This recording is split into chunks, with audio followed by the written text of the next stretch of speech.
So welcome back, guys. Glad to have Donald back with us again. We have Senju on the mic. Glad to be here. Senju, tell us what you're up to with the journey. How is it going on Instagram? Yeah, the journey is going well. We just started, so we still. But you're putting followings, you're getting sponsorships. So. Yeah. Followings are the views are much. Yeah, exactly. So congratulations. You have to put me up on that. Yeah. Put me on that. Right. So Donald, welcome back. Thank you for having me again. Yeah. So we wanted to conclude on some of our topics, and we talked about the fact that we have players who are representing countries that are not of their origin. So of course we pivoted that off the Ivan Toney discussion, where Ivan Toney is black, he's English but he's black, so he has a problem with a fellow English person telling him that he's a black cunt. And many players, and I said that the solution to that is for those black players to play for their countries of origin. What do you think? Or to play in Africa, right? If you play in Africa, there's no problem. If you play for an African country, there's no issue. Okay. That's not the solution. Okay. I mean, again, my opinion. The guy could have just called him a cunt, not black cunt. But yeah, that's a side talk. Yeah? Okay. We don't want to go back to what he addressed. Sure. But yeah, personally for me, any of my sons got into football, I want them to play for Nigeria. Okay, but they're English. Of course, they got, my boys are all British, English, Right. got British passports. But Why you won't want them to play? I won't want them to play for Nigeria. Okay, why? Simple reason is, I mean, Nigerian FA is not organized. True. All right. I can't speak about other African countries because I don't really know what goes on there. Nigerian FA is not organized. There's supposed to be some kind of prestige representing your country, and I don't think that exists in Nigerian FA, Nigerian football. Yeah. You're talking about a country where people bribe to get into the national team. Yeah, we heard the story. Yeah, and I'm sure you've all heard the stories. Alaba. Yeah. Okay. David Alaba, yeah. Okay. Okay. I hadn't even heard that one. Yeah. I have all instances. Which one did you hear? I've heard of Amokachi actually. Is the one that said this. Where was he supposed to play for? Huh? Sorry. Where was it? I said Amokachi was the one that said this. Okay. I'm not saying he. Oh, okay. Yeah. There was something I came across recently, a couple of months ago. There's a Nigerian player, he plays for, I think he was the middle, so it's Golden Eaglets, Flying Eagles, right? Yeah. So I think he was kind of Flying Eagles team or whatever. And he was supposed to be making it into the senior team, the Super Eagles. And they approached him and wanted $5,000 for him to play for Nigeria. I'll get the facts and I'll come back to you on that. We can find them. Yeah, for him to play for Nigeria. And I think it's ridiculous. No, yeah.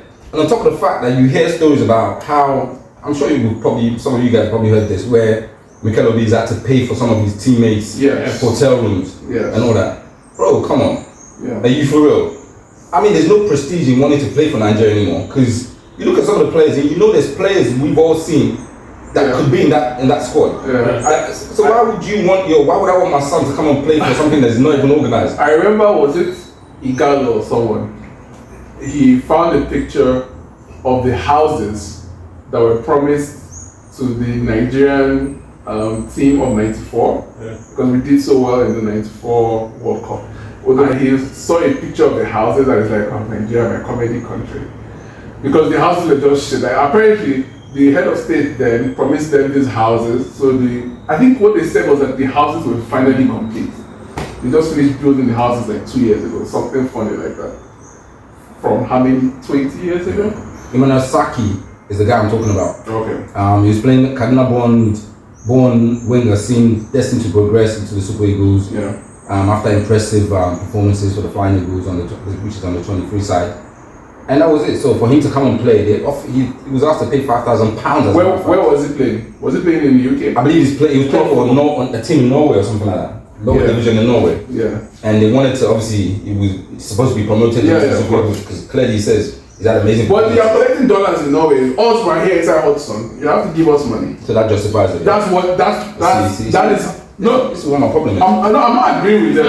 I'm saying that that's what. That's the way they talk. That's Nigeria for you. It's like Alaba. Alaba is currently the captain of Austria, my inferior's country. Right? He is playing for the same country as Adolf Hitler. Right? Because he wanted to play for Nigeria. And they said, I think it's almost $5,000. Oh, you are playing for Bayern Munich now. Go and bring money for us. Or else you Doesn't make any sense. What rubbish is that? You're not paying them for playing for you. So it's Yeah, if they get injury, they will go and split themselves. Is there a terrible FA physios in that FA that's expected to treat someone like that if he got injured? Do you know what I mean? Right. You can't look after the players and you want them to come and play for you. Yeah, it's not a the fair- fact you want them to pay to play for you. It's a fair comment.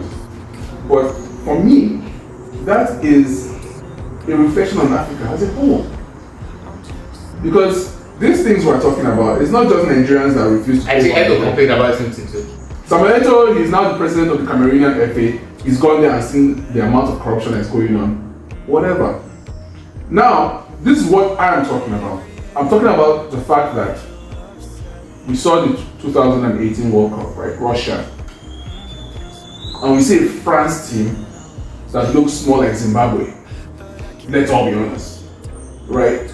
They win the World Cup, 15 African players, let's be honest.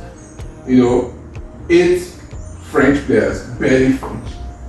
This World Cup, this one that rolls around Qatar, I think it's like maybe 5 French players. The rest are Africans. It's not 5 French players. Yeah? You just see 5 natural. 5 French players. The rest are Africans. White players. Let's all be honest. Go on. After Russia, when they won, this South African guy that is not that funny. No. Trevor says an African team has already won the World Cup. He's not that Emmanuel Macron himself stood up and said, no, they are French. It's like, and he's like, what are you talking about? Can't you see that you could point to the African countries they came from? You're telling me Kylian Mbappe is French the same way Hugo Lloris is French? Or the same way this person is French. Can I come in? Yeah. Alright. The thing is, someone like Kylian Mbappe, for example, who was obviously born in France, Sure. right? All he knows is French. Not all, when I say all he knows, that's the culture he's been embedded in, right? Sure. I mean, I'm sure you're probably saying somewhere thinking, oh, why is Saka playing for England? Oh, big You can't, it's where he identifies with, right? And apart from that anyway, just like I said to you earlier, if any of my sons were football inclined like that, like I was, and maybe wanted to take it up as a profession, Yeah. I wouldn't let them play for Nigeria. Crazy. No. I understand what you're saying. What I'm saying is That's you see, a lot of the time that's your dad's dream for him to want you to probably play for Right. his own country. Right. If you don't identify with that country, you don't identify.